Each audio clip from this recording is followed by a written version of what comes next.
How are you guys? I can't tell you how fun it is for me to stand here and look out there, see your faces, and know some of your stories. I want to talk a little bit about your story, all right? So last week we started this discussion, a new discussion on the topic of the great adventure. And I was really excited about everything I had to share with you, and we were ticking along, and I was just loving the experience of what we were doing. And then we were rudely interrupted by the clock. And the clock indicated that I had to stop, and I wasn't quite finished yet. So we made this executive decision that we would stop there and then just pick up where we left off. You remember that? So the next church that I start is going to be in Hawaii. And the service times will start at 10, but there'll be no finish time. We'll just go until we're finished, right? Now, nobody will come to that church, of course, but I live in Hawaii, so I'll just go to the beach and I'll surf or scuba dive or something fun like that. So last week I was wanting to set the stage or to lay a foundation for what I'm asking you to consider.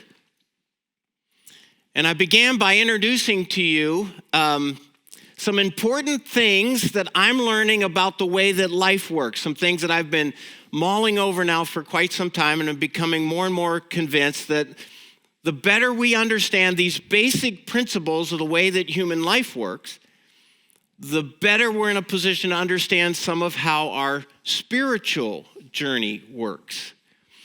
And so here's just a quick review, because I never have the same people in the room Sunday after Sunday. So if you're just joining us, let me just do a quick review of catching you up with what we covered last week. So I was discussing about the fact that there are two essential components to life. There's no exceptions. These are true of every single person, regardless of age and gender and marital status and socioeconomic strata that you fall into. It's true of every single person on the planet. Our life is a use of time and a distribution of energy. Everything from monumental to mundane, everything takes time. I don't care if you're washing the dishes. I don't care if you're going to work. I don't care if you're out for a run. It takes time. For some of us, it takes a little bit longer time than others, but it takes time. Seconds, minutes, hours, days, weeks, months. And everything that we do is a distribution of energy. Creative energy, mental energy, relational energy, personal energy. Everything's a distribution of energy. And why that's so important to understand, and again, I'm setting the stage for where I'm taking you with this discussion. Why that's so important is how you spend your time and how you distribute your energy writes the story of your life. No exceptions. The story of your life will be told as an ultimate reflection of how you spent your time and how you spent your energy. The second really important principle that we have to understand about time and energy is this three important activities that's true of every single person. Again, no exceptions. And that is that everything in life is something that we think that leads to a choice that then responds in some sort of action or effort. In fact, when you decide not to do something, you're actually doing something. When you decide that you're not going to exercise, then you've chosen not to do something that's very important in your life, but you've chosen not to do it. You're still doing something by not doing something. So everything that we do in life, every single thing is a reflection of choices that we've made, and those choices that we've made are a reflection of some way that we are thinking about that particular situation or our life. Does that make sense? You remember that? So here's why that's good news. This was an important learning in my own life personally in the last 9 years.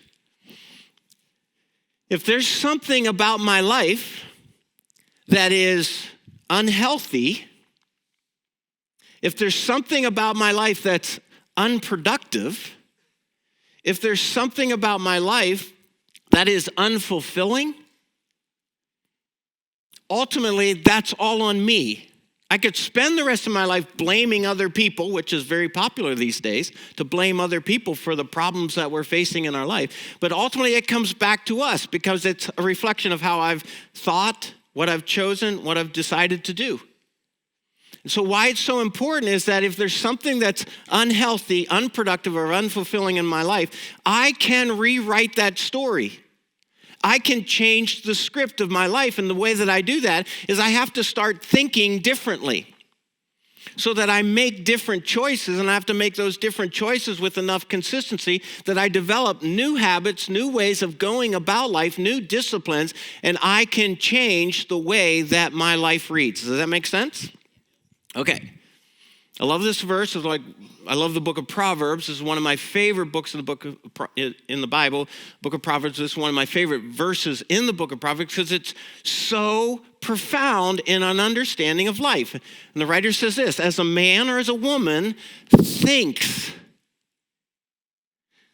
The process that we go through in our mind develops the paradigm for which we look at life. As a man or a woman thinks down here in the central core of his being, that's what he will become. That's what she will be. Think, choose, do. Time, energy. Okay? The other thing that I was sharing with you, again, all preparation for what I'm wanting to introduce you to today, is that there's these two elements that influence how we experience life every day, every week, every month, every year. No exceptions. And those two elements are our perspective, how we choose to look at things, which then influences our attitude, how we feel about things, or ultimately how we react to things. And so if our perspective is negative, our attitude will be negative. If our perspective is generally critical, judgmental, grouchy, that's what our attitude will be. If how we look at life is positive, compassionate, gracious, largely that will be the attitude of our life, which will then shape how we experience life as it comes at us. Make sense?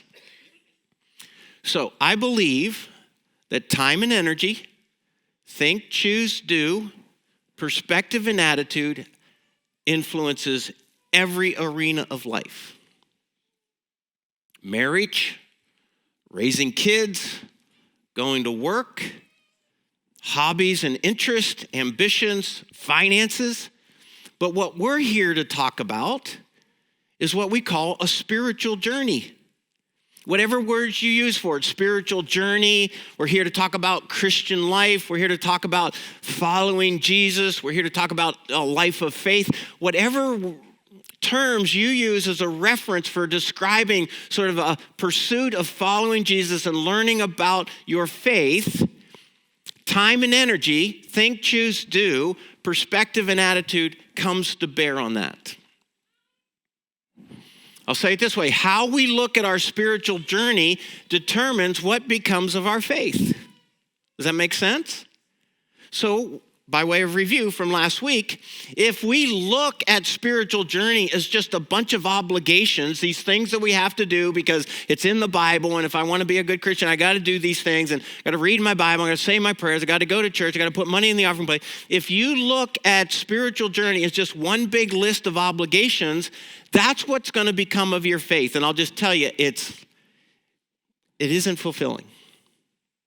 It's exhausting. It's disappointing. It's disillusioning. If your perspective of faith is just performance, it's points that you earn to get God to like you so that you'll get to go to heaven when you die, again, that's exhausting. And it's completely lifeless. And you'll only last that way for a certain number of years. And then you'll just throw your hands up and say, this is a waste of my time and energy because it's not fulfilling. There's no return for it. If you look at your spiritual journey from an apathetic perspective, like, well, I raised my hand, I said the prayer, I went forward, I invited Jesus into my life, and now all I'm doing is waiting until I can go to heaven when I die because that was the promise. And all these years between that time of making a decision and the time of your departure is just spent like, I don't know what to do, I'm not even going to bother with it. If that's your perspective, that's what's going to come out of your faith. You're going to have a very apathetic faith. And then if your faith, your spiritual journey is largely selfish, what's in it for me? God exists to be my celestial butler, to make my life wonderful. If that's your perspective, that'll be your attitude, and that will eventually shape your experience. Make sense? So I'm inviting us to consider something different, because here's the deal. If your perspective of following Jesus is incorrect, you'll never experience it in the way that was intended. If Jesus is inviting us to follow him in this direction, but our perspective on it takes us in this direction, we will never know the life that Jesus is inviting us to enjoy. It just is impossible. So here's my proposal. What if we thought about spiritual journey differently? What if we thought about following Jesus as an adventure? Like, we don't know exactly what's ahead of us. We don't have an answer to all the questions. We don't know how it'll unfold. But we're going to go on an adventure of following Jesus, recognizing that there may be things along the way that I don't completely understand, but I know who I'm following.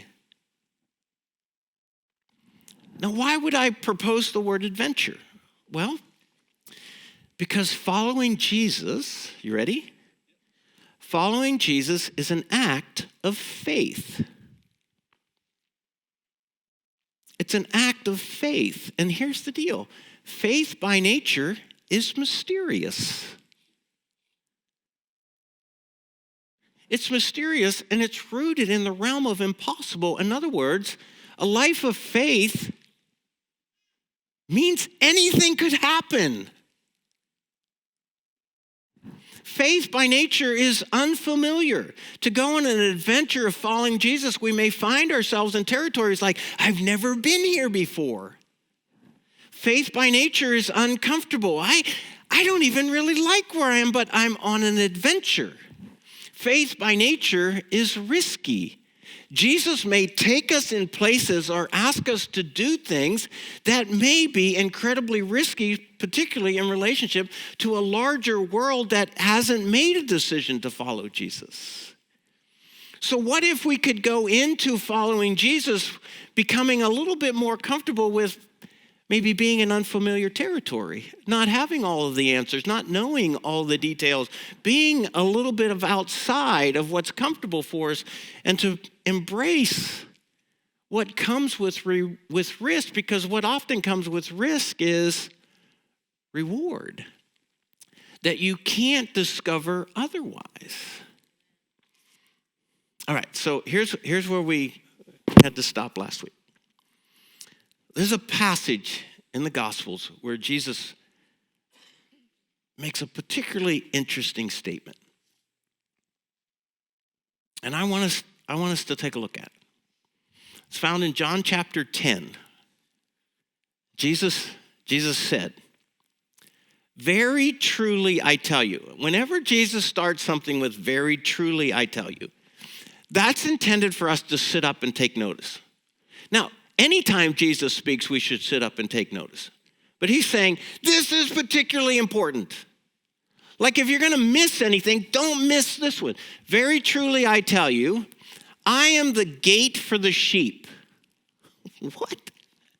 Okay, he's using a figure of speech. He's not really a gate. He's using a picture that would be very familiar to his audience because they grew up with shepherds and sheep. I am the gate for the sheep. I am the point of entry for the sheep. I am the gate. Whoever enters through me will be saved or rescued or will be safe. You with me so far? They will come in and they will go out. These sheep coming through the gate, they will come in and they will go out and they will find pasture. They'll always have enough of what they need. Now, the thief, as opposed to the shepherd, the thief comes only to steal, to kill, and destroy. The one who comes to attack the sheep has no good intentions toward them. But I, the gate to the sheep, I've come that they might have life, and not just any life, that they may have it to the what? The full. Okay, so you with me? That's not very compelling. Okay, listen. Let's just, for a second, let's just stick with the sheep shepherd gate picture. So, a shepherd, if he frequented the same fields or often spent time in the same mountain passes with his sheep, eventually he would build a fold. It was often constructed of stones, sometimes spare pieces of wood or brush. If it was built with stone, it was a lot of work. It was meant to last a long time. It would be about thigh high. It would be stones all the way around, and there'd be one small opening.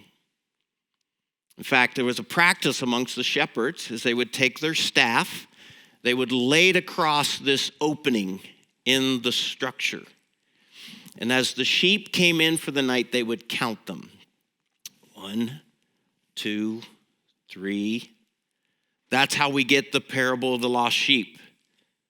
A man had 100 sheep, but he lost one of them because when they passed under the staff, there was only 99. You with me? Okay, so these sheep, once they're inside the fold, that's to protect them from anything that threatened them. Where would the shepherd sleep? The shepherd would sleep in the doorway. So nothing could get out and nothing could get in unless it went through the shepherd. And these sheep, they always went out and found pasture. They always had plenty of grass. So if you could imagine for just a second, imagine that sheep could talk to other sheep, it would sound a little like this. So, who's your shepherd? Oh, our shepherd's Jesus. Really? What's it like being one of Jesus' sheep? Oh, it's awesome. It's awesome. Like, we have the best grass. He always takes us to the best grass. And we always have plenty to drink. In fact, our shepherd, Jesus, he leads us where? Oh, beside still waters. The Lord is my shepherd, I shall not want. He leads me beside still waters because sheep, they're kind of a skitsy bunch. He wouldn't take them into fast rushing water because they can't stand in the fast rushing water. He takes them into the slow pools of water so they could be washed off and so they could take water in without any threat to their safety. In other words, the discussion amongst the sheep of Jesus would be, you can't imagine how good we have it. We have the best kind of life a sheep could ever want. But we're not here to talk about sheep, are we? We're here to talk about you and me, people who've made a decision to place our faith in Jesus. And when we come into relationship with him, we are not only saved, we are safe. And then Jesus comes to tell us this, that I've come that they might not only enjoy a wonderful life, they may have it to the full. What in the world does that mean? What does that one word mean that separates it from this kind of typical use of the word life? Well, let's figure that out. The word comes from this Greek word, perissos, right? And here's what it means. That word full means more than. There's life, and then there's more than life. That means abundantly. I have come that they might have life abundantly. It's beyond what is anticipated. You were anticipating something in life, but what Jesus offers is something beyond that. It's exceeding expectations. I have a certain set of expectations for life, but wait a second. If I'm in the fold where Jesus is the shepherd, I could expect something that exceeds even my greatest expectations. I have come that you might have life to the full. It means a superior kind of life, an extraordinary kind of life, a life that's surpassing the normal experience of most people who don't have a relationship with Jesus. It's an uncommon life. In other words, there aren't a lot of people living this kind of life. People in a relationship with Jesus are in a position to enjoy an uncommon kind of life that's not possible if you're not in a relationship with Jesus. So here's what I'm concerned about, like just for me personally. I may be leaving a lot of life on the table. That I'm actually not experiencing all that Jesus offers to those of us in a relationship with him. And I'd like you to consider that maybe you're leaving a lot of life on the table. That you're not experiencing all that there is in a relationship with Jesus. That there's so much more. It's beyond expectations. Now, I'm going to make an attempt to try to describe to you what an abundant life looks like, what a life to the full means. I'm going to try to explain that, but maybe the best place to start is to tell you a little bit about what it's not. You guys ready to go there? No. Are you ready? Yes. Here's some things that I know. Worry is not abundant life. We're going to talk about that in this series.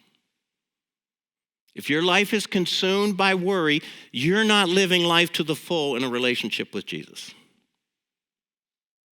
You're like, that's where we're going to start? Are they going to get any better? Probably not.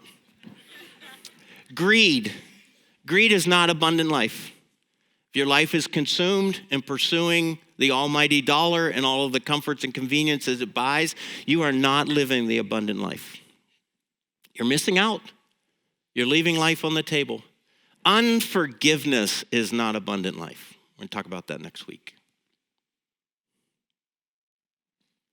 Insecurity, believing lies about yourself that leave you feeling diminished, demeaned, less than as a person.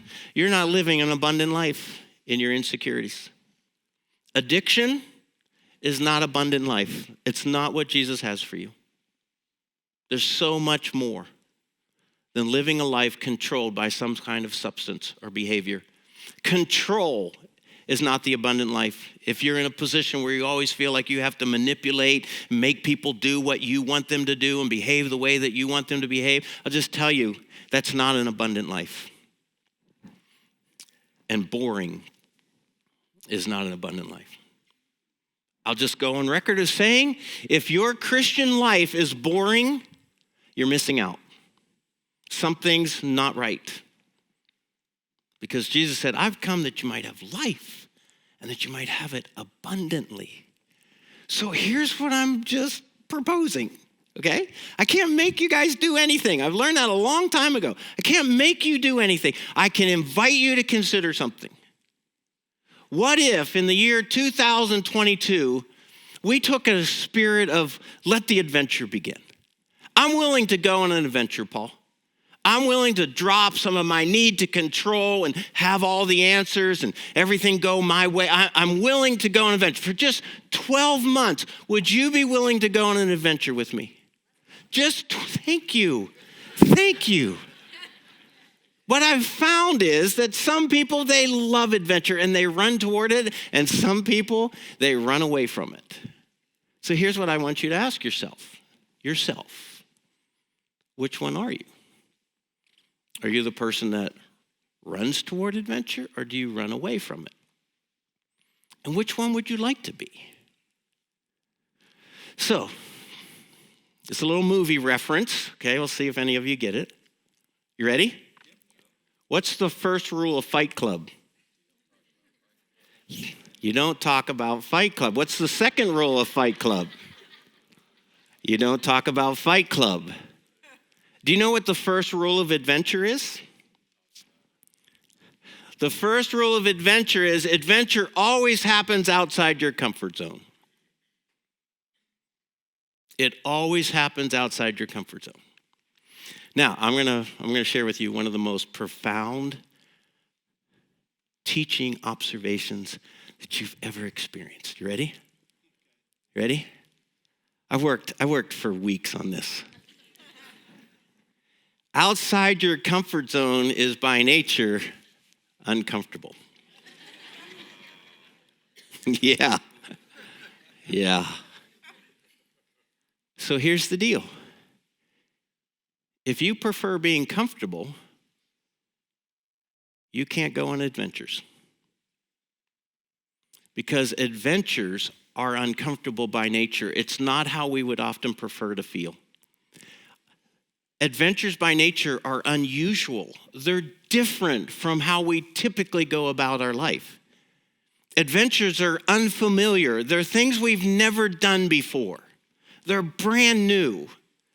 And adventures by nature are unpredictable. We're not sure exactly how they will go. So if you want to do something that's uncomfortable and unusual and unfamiliar and unpredictable, you can go on an adventure. But if you want to just stay in your safe place, if you want to just do life in your sweet spot, then you can't go on adventures. You have to be willing to be uncomfortable. And you're saying, some of you, I'm not comfortable with being uncomfortable. You know one of the best ways to know if you're on a true adventure? Butterflies. Being nervous. There's a part of going on adventures like, I don't want to be doing this, but there's something on the other side that I want more. A few years ago, I did a great zip line in Costa Rica. It was really high, but what made it so fun was it was down through a really messy river gorge.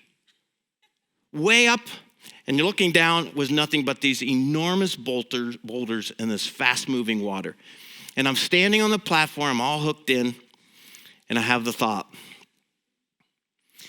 if this line is not anchored into that rock on the other side, I won't live to tell about this. And everything inside of me is like, oh, come on. I had to trust the equipment. And I had to step off. That's when the adventure begins. You have to step off the platform.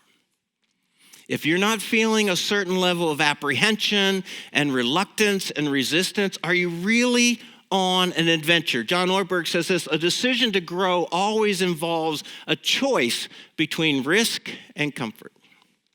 And what I'm finding is that God often asks people to step outside of their comfort zone. All through the Bible is full of examples of God asking people to do things they were uncomfortable with doing for most normal reasons. So God said, hey, Noah, you want to go on an adventure? Sure, God, what would you like me to do? I'd like you to build this enormous ark because I'm going to flood the earth. And Noah's like, what's an ark? And what's a flood? Because that had never happened before. And for many, many years, Noah steps out on the adventure. And I can't imagine that after a few years, he's like, God, remind me again why we're doing this? Because right now, a lot of people in town are making fun of me. Like, God, I've become a meme. I mean, I'm building this enormous boat for something that we've never seen or done before. Are you willing to go on the adventure, Noah? Moses, are you willing to go on an adventure? Are you willing to lead a group of people out of slavery to the promised land? Sure, God, what does that mean? Well, I want you to leave, and you're going to get to the Red Sea, and the Egyptian army is chasing you down to take you back into slavery. And here's what I want you to do. I want you to step down into the sea. God, there's like 2 million people depending on me right now. You want me to do what? I want you to step into the waters. God, if I step into the waters, all I'm going to do is I'm going to just get wet. Moses, do you want to go on an adventure with me? Do you want to see some things that you can't see unless you go on the adventure with me? David, do you want to go on an adventure with me? Will you be willing to walk out onto the battlefield and face an enormous soldier with just a couple of rocks in your hand? Are you willing to go on an adventure with me? Peter, are you willing to go on an adventure with me? Sure, God, what do you want me to do? I want you to step outside of that boat here into the lake. God, there's a storm. I'll drown. You want to go on an adventure? Okay. The Apostle Paul, you want to go on an adventure? Do you want to preach to crowds of very angry people and be stoned and beaten and sent to prison? Well, if you would like to go on an adventure, that's where we may end up. But I want to know if you're willing to go. Does this make sense? All right. You want to do a little test drive? Yeah, that's what I thought. You're like, wait a second. No, I was like, I want to see how adventurous you are. Let's talk about one of the most difficult adventures that God asked us to go on. Now, here's the deal. Just consider it. I'll just tell you in advance, this particular adventure is way outside of most people's comfort zone. If you're a human being, if you're not, that's another discussion. But if you're here and you're a human being, I'll just tell you there's something about being a human being that's very resistant to this adventure. If you're an American, this kind of adventure is really hard for you. It goes against our entire historical lineage. If you're male, if you're a man, this adventure is really, really hard for men. If you spent time in the military, this adventure is really hard for you. It goes against the grain of everything that you've taught and trained for. Okay, I'm not trying to stir trouble here, but if you're a woman with children, this is a really, really difficult adventure to go on. I've also found that if you're wealthy, people with a lot of money rarely choose to go on this adventure. You want to know what it is? It's the adventure. I don't think you're ready. Before I reveal what this adventure is, I need to tell you this, that once I show that word, something's going to happen in your soul. Your soul's going to react. And I'm just encouraging you, pay attention to how your soul reacts. It's an indication of your willingness to go on the adventure. Whatever you do, do not say no right away. Because if you say no right away, that's just you standing on the platform of the adventure, unwilling to step off. You ready? The adventure of surrender. The adventure of surrender. Now, before you make a decision, surrender in most people's minds is a battle term. It has to do with war and conflict. And in most people's mind, surrender is defeat and failure. It's giving up. It's quitting. It's an embarrassment. It's a dishonor to surrender. It's about giving your life over to domination and servitude. And guess what? We don't like that. As Americans, we don't like that. As men, we don't like the idea of surrender. As women with children, we don't like the idea of surrendering everything that we have because that might include our kids. We are wealthy. We don't like the idea of surrendering everything that we have because surrender goes against the grain of our higher, more noble values like success and victory and courage and persistence and independence and freedom. But that is not what Jesus is talking about when he asks us to be willing to surrender. He's talking about not giving up in defeat. What he's asking us is to turn our lives completely over to him.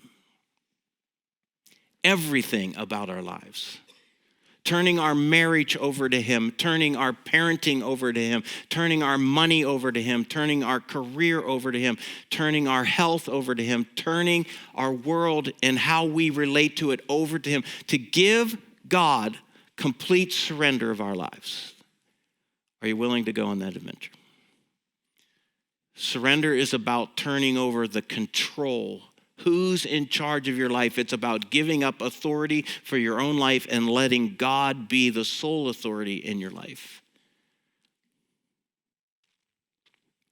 So God is inviting you, and he's inviting me to go on an adventure of surrender, of opening up our hands and all that we hold in them and giving them over to God and allow him to be in charge of us. And all I'm inviting you to consider is, would you be willing for 12 months in the year 2022 to go on the adventure of learning what it is to surrender your life to God?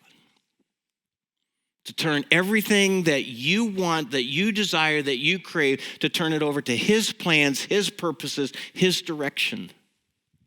Here's what surrender looks like. Surrender is, I will accept whatever God chooses for me, whatever he chooses. I will wait for as long as it takes, because when we start getting impatient with God for not giving us what we think we want, what we're saying to him is, I'm not willing to surrender this thing to you because I don't like as long as it's taking. Surrender is, I'll do whatever he asks. I'll give up whatever he wants. I will go wherever he leads. Surrender is offering everything you are and everything you have and everything that you want to God. Are you willing to step out on that adventure this year? Surrender your insistence to control everything and everybody. Surrender your insistence to know the entire plan before you even start. Surrender your insistence for answers to all your questions, for certainty, comfort, and convenience. To surrender your insistence for time frames and deadlines. Are you willing to truly turn your life over to God and his way? It's interesting, the discussion in the Bible, we talk about Jesus as our Savior. He saves us, but there's also a fascinating discussion that Jesus is invited to be our Lord, our boss, the King, to be surrendered to him as the one who's in charge of our life. Folks, if I want you to understand anything, I want you to understand this, is that the center of your soul is a throne. And only one person or one thing can sit on that throne at a time. It's only big enough for one person. One thing. Only one thing can be at the top of the list of who's in charge and who has authority over your life. Only one person. And for some people, they let their kids be that authority. And they live their life subservient to the demands of their children. Sometimes it's your job and your career that's the boss in your life. Sometimes it's money. Sometimes it's your addiction. You've given control over to the addiction in your life. Or sometimes the one that sits on this throne is you. You're going to be the master of your fate. You're going to be the one in charge of the calls that are made in your life. Or you'd be willing to surrender it to God. Joshua said this, as for me and my house, here's what we're going to do. We're going to serve the Lord. Jesus said, no one can serve two masters. You can't serve God and money. Seek first God's kingdom. This is about rule. This is about authority. This is about Jesus being in charge. Seek first his kingdom and his righteousness. And then all these things that you worry about, they'll be added to you. But the first and most important decision is who's going to be in charge of your life. You will spend the rest of your life wrestling with who will be in charge of that throne until you make the decision to turn it over to Jesus. Does that make sense? All right, we got to go. There's a verse in the Bible. I think I could use the words, it haunts me. It creates something down inside of me every time I hear it.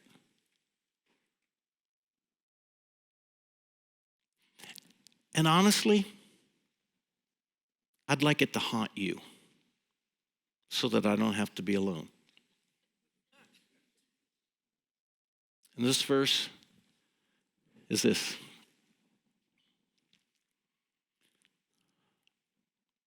No. Where'd my verse go? 2 Chronicles 16, please. Is it not there? Wonderful. Strong finish. It was? You saw it? My problem. There it is. My apologies. It was my fault. You guys are awesome. Now I've lost the moment, but look at this verse.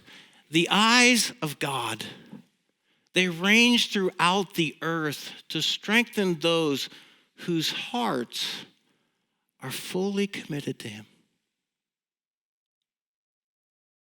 God is looking over the entire population of the world, and he's in search of that rare human being who's willing to be completely committed to him. Why? Because to the one who's completely committed to him, he has a life for them that's unmatched to anybody else's life. So let me ask you to stand together.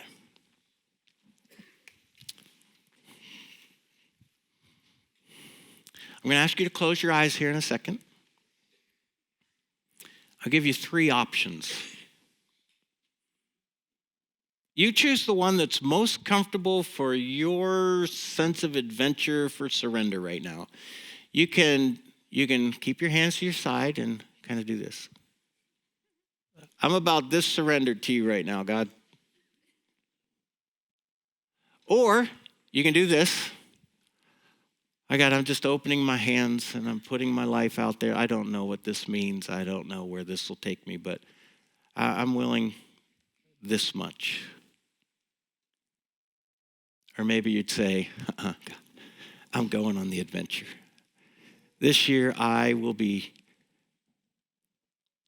interested in being fully surrendered to you. I will seek it. I will pray for it. I will pursue it. I will be fully surrendered to you.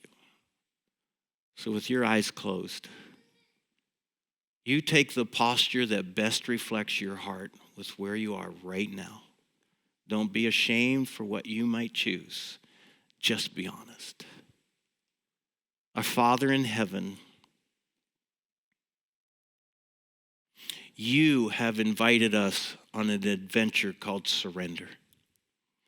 A journey of learning how to turn the control of our lives completely over to you, to trust you with our life, to trust you with our job, to trust you with our health, our kids, our money, to trust you with everything about our lives because you are trustworthy.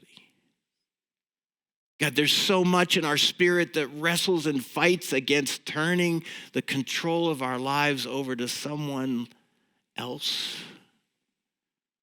So I'm praying that in this congregation, that you'll do that work in an amazing way this year. More and more people more fully surrendered to you in 2022. I pray and ask this in the name of Jesus Christ, who came that we might have life and life to the full. Amen. Thanks, guys. Have a great week.